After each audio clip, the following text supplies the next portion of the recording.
మసాలా. ఇప్పుడు పచ్చ శనగలైనా బొబ్బర్లైనా తెల్ల శనగలైనా నల్ల శనగలైనా అన్ని అమోఘంగా అవుతాయి. ఓ ఆకాశరామన్న ఉత్తరం సంచలనంగా మారింది.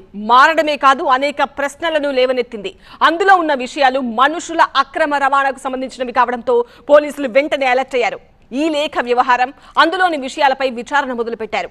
ఈ ఉత్తరమే ఒక మిస్టరీగా ఉందంటే అందులో తెలంగాణ వ్యక్తి పేరు ఉండడం మరింత కన్ఫ్యూజన్ క్రియేట్ చేస్తోంది. హర్యానాలోని శివాలయంలో దొరికిన ఓ రహస్య లేఖ కలకలం రేపింది. ఆ లేఖలో దేశవ్యాప్తంగా 100 మందిని కిడ్నాప్ చేసి పాకిస్తాన్ దుబాయ్కి అక్రమ రవాణా చేసినట్లు ఉంది. హిస్సార్లోని రెడ్ స్క్వేర్ మార్కెట్లోని శివాలయం వద్ద ఆలయ పూజారి సురేష్ కు ఈ లెటర్ దొరికింది. ఆయన వెంటనే దీనిపై పోలీసులకు సమాచారం ఇచ్చారు.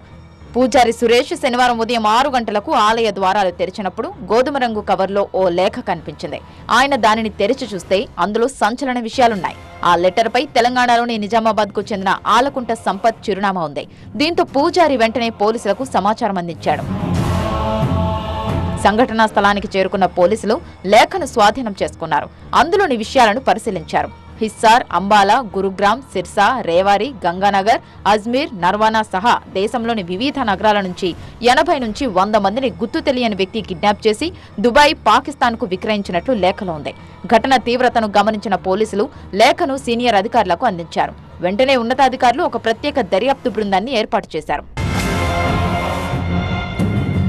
లేఖ రాసిన వ్యక్తి తన పేరు వెల్లడించలేనని అందులో పేర్కొన్నారు. తాము 2018 నుంచి ఈ అక్రమ రవాణా ప్రారంభించామని, ఫతేహాబాద్ కు చెందిన ఒక కుటుంబం తమకు సహాయం చేసేదని అందులో వెల్లడించారు.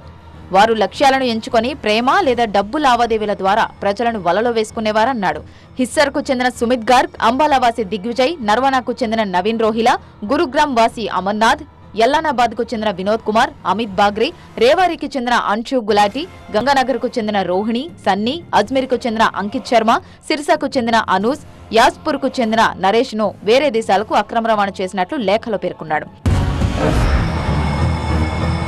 ఇందులో ఒకరు పాకిస్తాన్ నుంచి పారిపోయారని కూడా లేఖలో వివరించాడు. పారిపోయిన యువకుడిని పట్టుకొని చంపమని లేదా అతని కుటుంబం నుంచి ఒక వ్యక్తిని కిడ్నాప్ చేయమని ఈ ముఠా నాయకురాలు బెదిరిస్తోందని, అందుకే భయపడి ఈ లేఖ రాస్తున్నానని అందులో పేర్కొన్నాడు.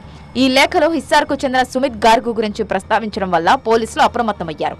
ఇదే కోణంలో పోలీసులు దర్యాప్తు చేపట్టారు.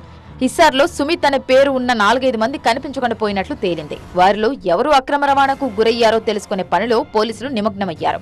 ఈ క్రమంలో వారి కుటుంబాలను సంప్రదించారు. అలాగే అక్రమ రవాణాకు సాయం చేసిన ఫతేహాబాద్ కు చెందిన కుటుంబం కోసం పోలీసులు అన్వేషిస్తున్నారు. పాకిస్తాన్, దుబాయ్ వంటి ప్రదేశాలకు భారతీయుల అక్రమ రవాణా జరుగుతుందని ప్రస్తావించడం వల్ల దర్యాప్తు సంస్థలు ఈ లేఖను తీవ్రంగా పరిగణిస్తున్నాయి. అంతర్జాతీయ స్థాయిలో దర్యాప్తు చేపట్టడానికి హర్యానా పోలీసులు కేంద్ర సంస్థలను సంప్రదించారు. అదే సమయంలో లేఖలో పేర్కొన్న వ్యక్తుల అదృశ్యాన్ని ధృవీకరించడానికి వారి కుటుంబాలను సంప్రదిస్తున్నారు. మానవ అక్రమ రవాణా గురించి లెటర్ వైరల్ కావడం వల్ల హిస్సార్, దాని పరిసర ప్రాంత ప్రజల్లో భయాందోళన నెలకొంది. స్థానికులు తమ భద్రత గురించి ఆందోళన చెందుతున్నారు. ప్రజలు ప్రశాంతంగా ఉండి ఏదైనా అనుమానాస్పద కార్యకలాపాలు జరిగితే తమకు ఫిర్యాదు చేయాలని పోలీసులు కోరారు.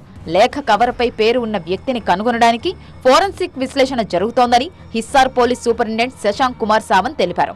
తాము ఈ విషయాన్ని తీవ్రంగా పరిగణిస్తున్నామన్నారు. అతి త్వరలో నిజం అందరికీ తెలుస్తుందన్నారు. పుకార్లను పట్టించుకోవద్దని ప్రజలకు విజ్ఞప్తి చేశారు.